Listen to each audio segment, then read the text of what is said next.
online for authors. Today I'm chatting with Dr. Nicole Janz, author of The Right Habit. Welcome, Nicole.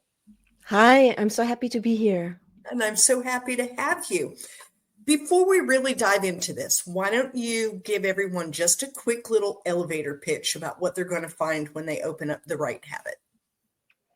Okay, yes. So the Right Habit Planner comes from me being a writing coach. So I'm a writing coach and I help other writers, authors, academics, entrepreneurs to get their books written or their article published. And often they have problems staying on track every week. You know, I can't sit with an author every single day, every single week. But when they open the Right Habit Planner, they sort of have mini Nicole as their coach by their side. We set goals for the year, the month, the quarter, and then go through, their weekly pages where there's a 4-step process, super easy, where they can break down all their writing goals and stay on track. Exactly. And I found it very fascinating. One of the first things that I want to talk to you, though, is like, you believe the best way to be a good writer is to create goals. And I want to know why you think there's a lot of creative people who feel like, you start saying the words goals and plans and those kinds of things. And you watch creatives kind of curl up into a tiny ball and crawl under the table and try not to be seen. Right. And I'm sure you've run into that. Why do you think it's so important for even someone who feels like creativity can't be scheduled? Why is that important for them to set these kinds of goals? Yeah, I think it's really important, not just for, I don't actually like the word productivity. I find it off-putting. And I come from an academic background where we had to push, the pressure to publish. I found all of that awful. But I do think it helps the mindset when we set intentions. It's a much nicer word than goals. Yes. And I've actually found that goal setting is sort of an act of self-care.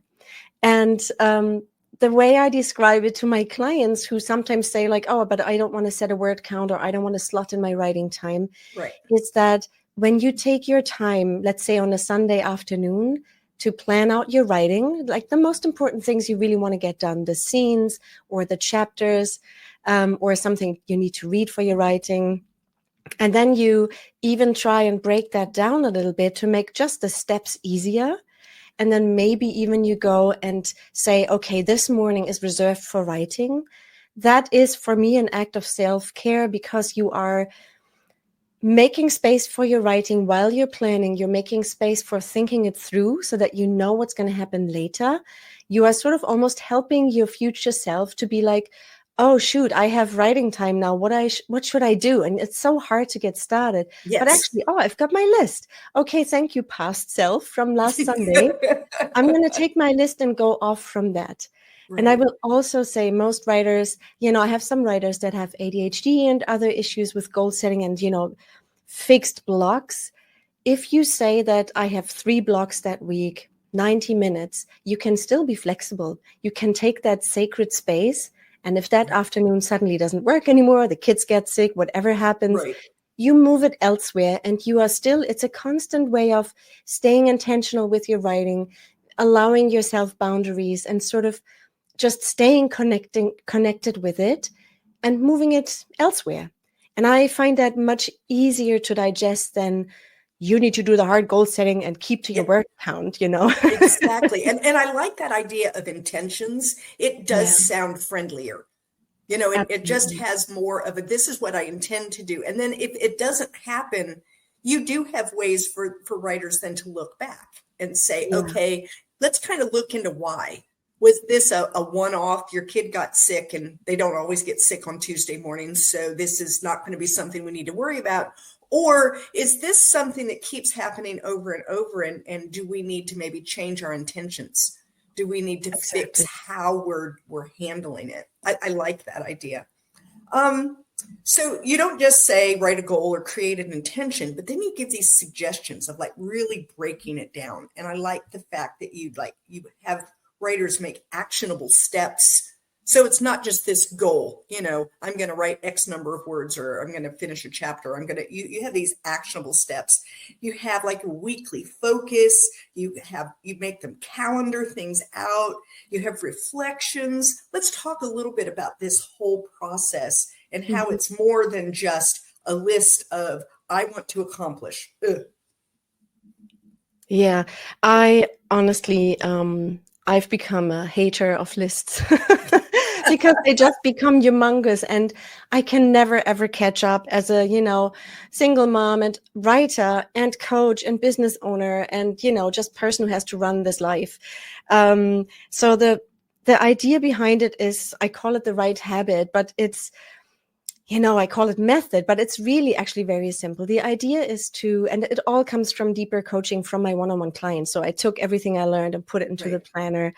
The idea is to first set priorities, because if I don't set a priority for the week, I have so many writing projects going on at the moment. I could do anything and everything. I would already get overwhelmed if I didn't know this week is about my personal essay, right? And then the second step, as you said, breaking down as well. How do I start? That's step number 2. I want to prepare for that person that has to sit down later and start by just saying, open this Word document, scroll to page 15 and see where I left myself the note.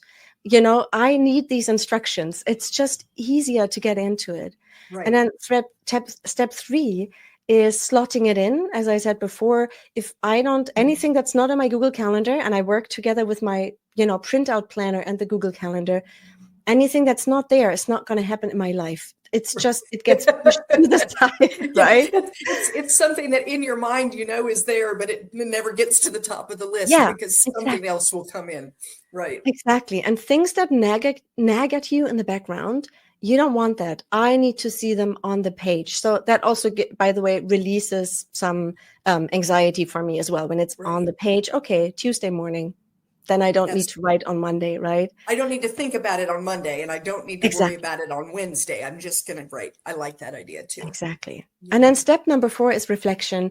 I think that I need to be continuously reminded of the wins that I'm having, even though it was a difficult week.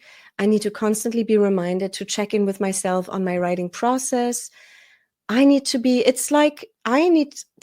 planner is basically my own coach for self-coaching, right?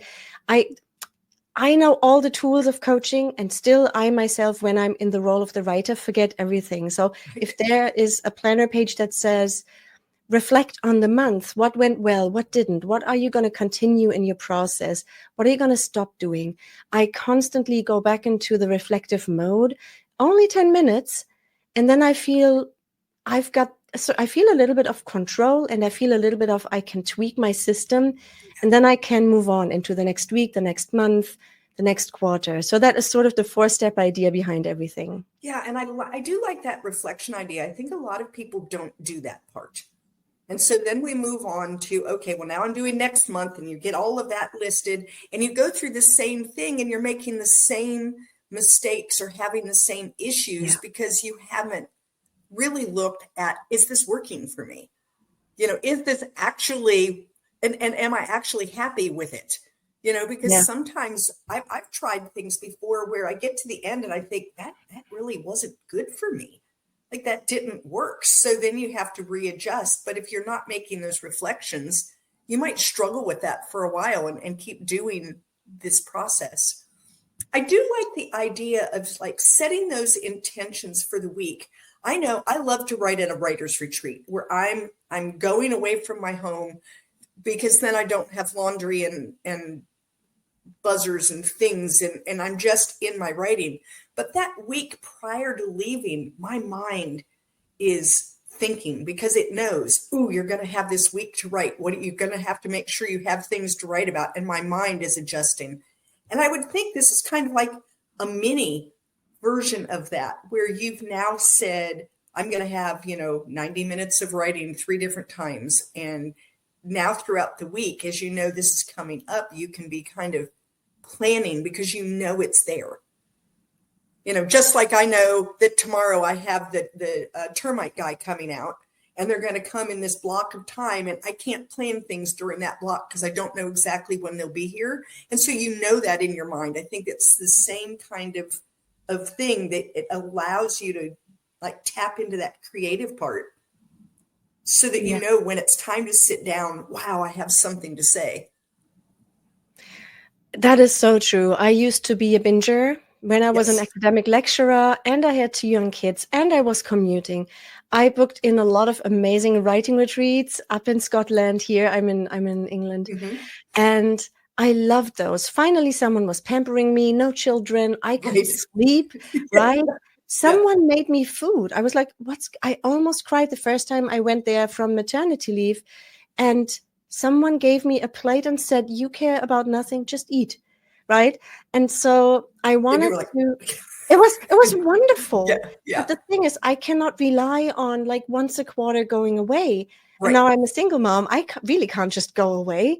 So I really do need to bring the writing retreat feeling and that space and the preparation and also the boundaries against other things intruding.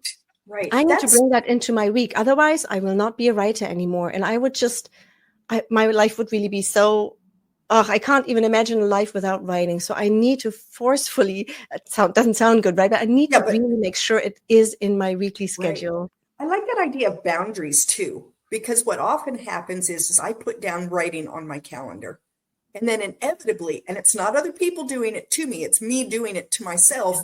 I schedule right on top of that, as though it is not as important as the termite man coming or that thing that I need to drop off at somebody's house. And I often will do that. So it sounds to me like I need some boundary lessons. Like I need to allow myself that when I put it on the calendar, it's real. Yeah. You know, I have different tricks for that. So good. I don't know if they work for everyone, but what the obvious one is having a writing group or a writing partner. So I have a writing partner on Wednesday mornings, and she is also a really busy mom, 3 kids, very busy author, just launching her book. And so both of us make this time for each other, and I'm not going to leave her there, and I'm just late or whatever. So I'm making the time. Same on I have a Saturday slot. I do have childcare arranged on that Saturday in the morning.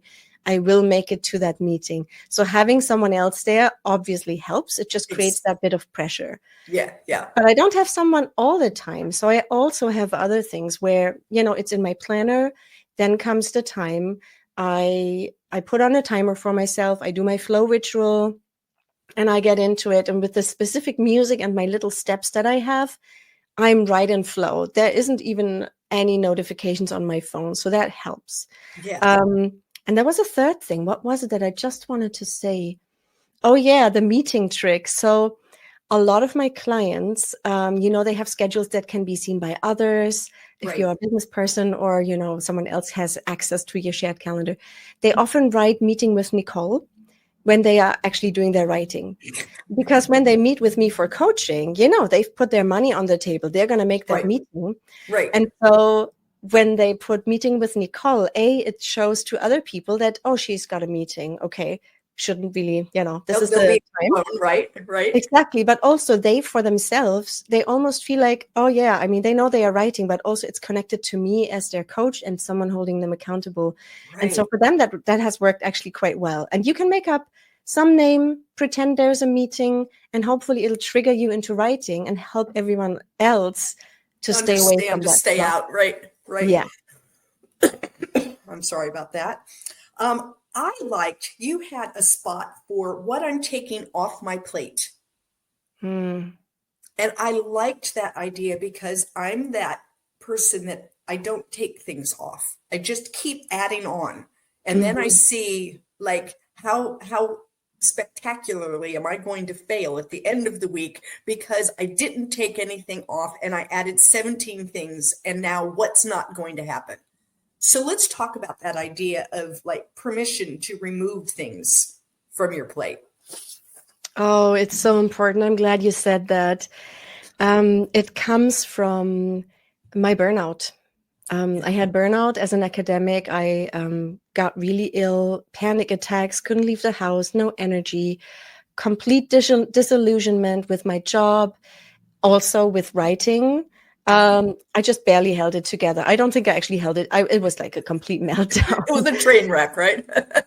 Completely. And Yeah. it was really, really awful. And I know that it was because I tried to do everything. Help my students, do my admin, do my teaching, and do it well, of course. Do all my writing, publish my research on human rights, and then the 2 kids, right? Take care of them. And let's not even talk about trying to be a good partner or wife, right? That went out the window a little bit, I must admit. And I needed to take time off, and then I quit my academic job. And to quit an academic position that is tenured, where this is your whole identity, assistant professor Nicole Janz, blah, blah, blah, that completely woke me up. And I knew I can never step into burnout again. Now, it doesn't mean I'm safe from burnout in the future. I did my healing and it keeps coming back, and I need to be very careful. But I personally need someone telling me regularly it's okay to do less. Yeah. And I'm ambitious. I'm perfectionist. I want to do it all. I'm excited about new projects. I don't want to do less, but I know I just need that. I need that grounding. And so that's why it went right into the calendar. And you know what? When I open my planner and I see that I've started writing in the margins and I've overslotted my time and I scribble, I've just done it this week. I know that it's too much. So visually, I can already see, I look at my planner and I just don't want to look at it. Yeah, then you start taking deep breaths, right? Deep breaths, right. But then there's this little box. What am I taking off this week? So what I've done a few times, I've turned the page for next week and wrote a few of the things, priorities, into next week, knowing that they are safe then and I will have an easier week then. But this week I need to really focus on X. And then I will admit, sometimes X is not writing. Sometimes there's a week, right? Where some like life takes over. And then it has to be okay that the personal essay moves into next week, because this week, what is happening in my life, with my family, with my relationships, I need that space. I cannot function on autopilot and running around like crazy. I need to be present. And then I allow myself that. And the calendar it's like a mini coach that says, hey, you can take a look. Is there something here that you don't need to do this week? Yes. Is there anything on this week's that you could, I don't know, do next week or next month, or maybe never do?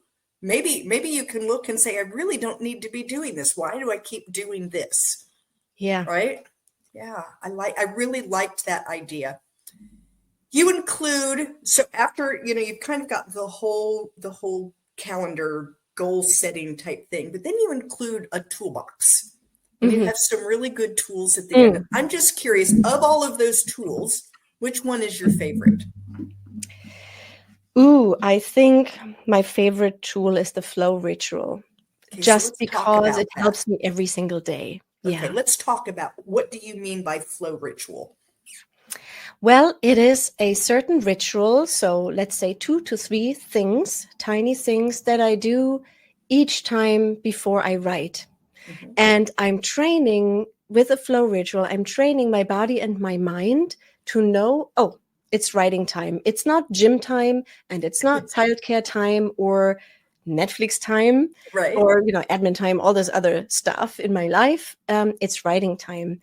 And everyone can have their own flow ritual. Maybe it would help to talk through an example, perhaps. Yeah, let's talk about that, because I know, like, I have a sleep ritual. There are certain things that I do because I have a hard time falling asleep at night. And so I have certain things that I do that by the time I get in bed, I'm starting to yawn, because I've taught myself that this is now bedtime. So I'm assuming it's that kind of idea. So let's talk about it. Like, what do you do, or what does another author that you know do? Yeah. So what I do is I built my flow ritual with that super easy method, and I needed to adjust that method because I did it wrong in the first time. So my current flow ritual is things for the body and things for the mind both, because my body also stores a lot of crap, and so it needs to know we can loosen up now. First thing I do, I always have some form of drink. It's usually either a tea or some water. So I, take my mug and I walk over to the kitchen and I make my favorite tea and I put it down because this is now my writing time. The Right. second thing I do is I set a goal. So I have lots of little Post-its by my desk where I put a goal for that particular session on that Post-it. Even if it's in my Write Habit Planner, I still write it down specifically because that sort of gives me that feeling, oh yeah, this is what I'm going to do, just to remind myself. Today. Right. Exactly. Right. And the third thing is I have noise canceling headphones and I have a specific Spotify playlist, which is binaural beats. They are sort of quite focus oriented. I always play the same playlist. I put those headphones on. They're quite big and bulky from Bose.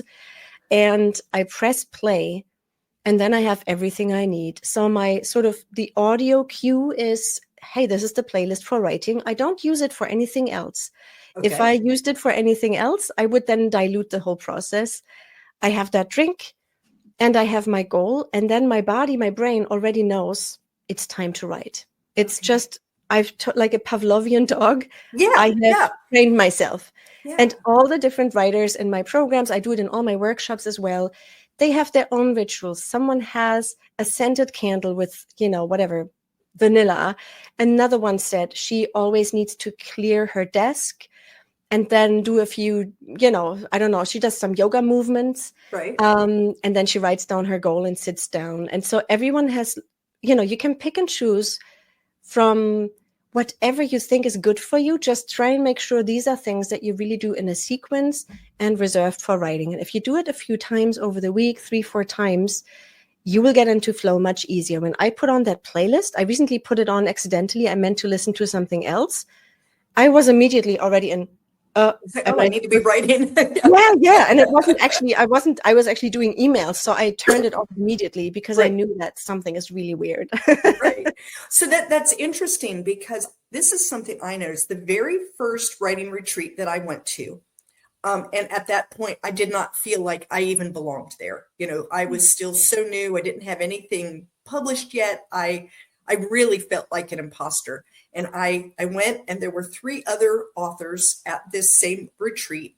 And I noticed all of them doing things. One had this cold pressed coffee thing that they did. And it was like a 10-minute long thing as they were making this cup of coffee. And there was some other lady who, her desk had to be in a certain way to the window so the light hit just right. And I thought, oh my gosh, I don't have anything like that. There must be something wrong with me, And so I think what it is they have found that ritual, that flow ritual, to know what they need to push themselves into the writing flow. So I like that idea. That was great. And it can also be a little bit weird.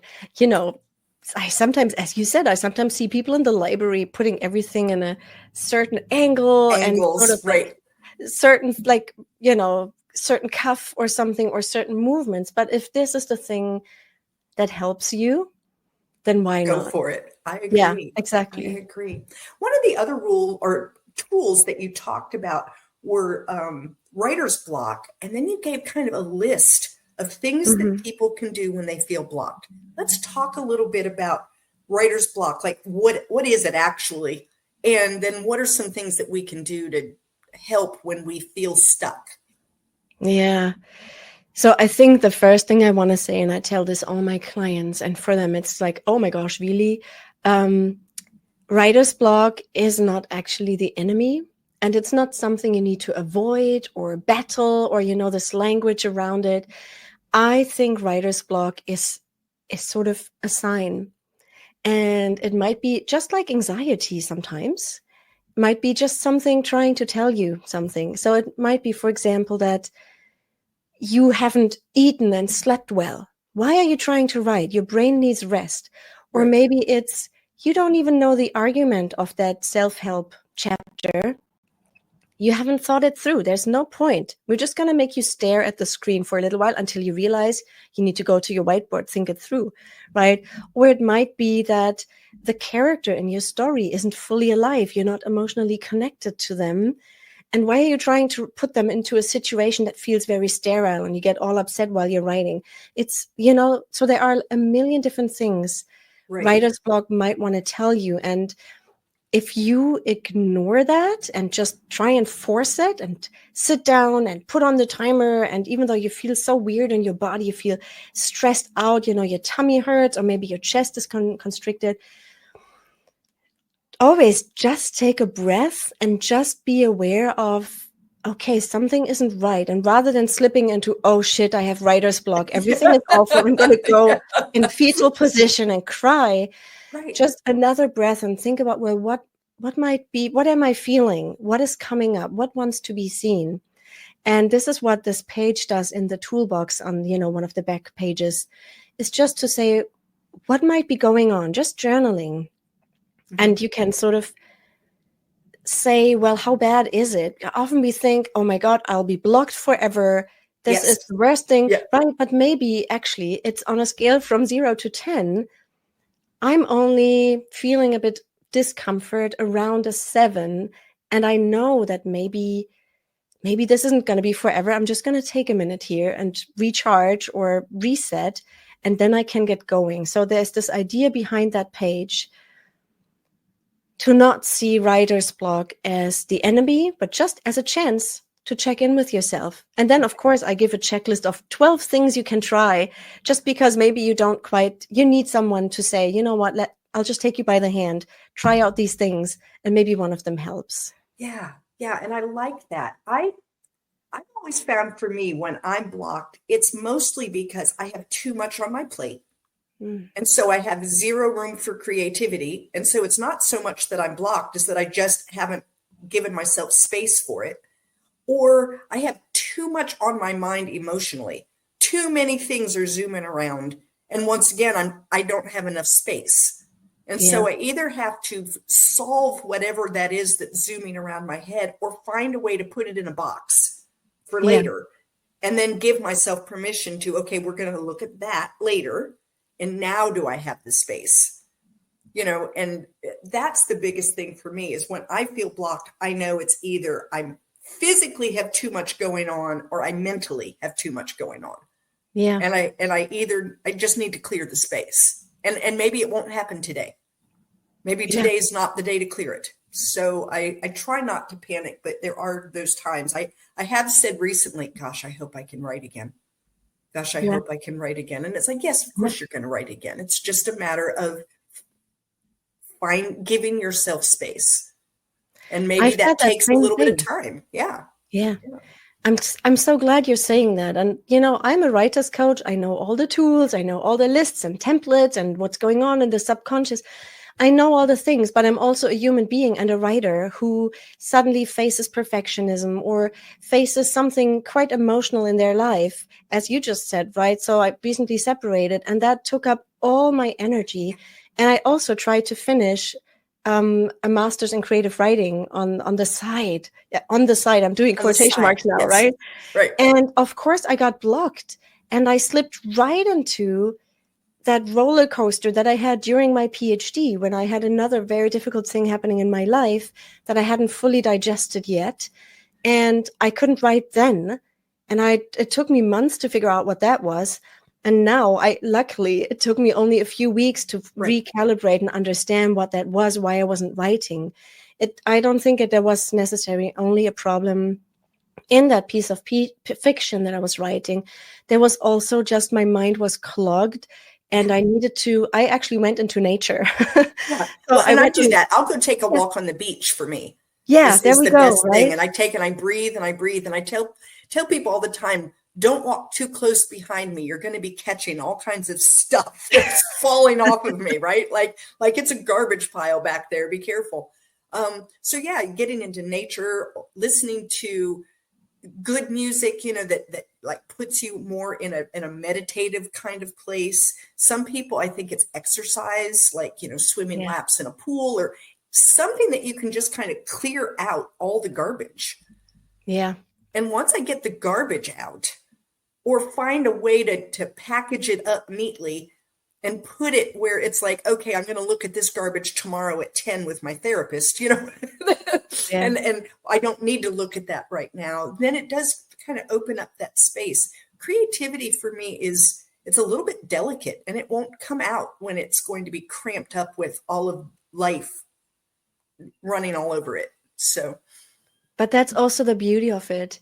If we didn't have writing or creativity in another way in our lives, I think we would just constantly be sleepwalking yeah, in this trance of everything I need to do, all the things on my plate, trying to be perfect, fitting whatever society tells me of how I should function as a person and all my different roles. And since I love creative writing and nonfiction, all of these, since I love writing so much and it helps me so much, it's sort of become a compass. For example, when I'm not writing or playing music, that's the other thing. When I'm not being creative for a week or two, and it's not on my calendar, and I sometimes, then I realize, oh, something is off. right. And that's where even writer's block, it doesn't even have to be block. It could be just procrastination or just not writing, just forgetting that you're a writer. Sometimes that happens.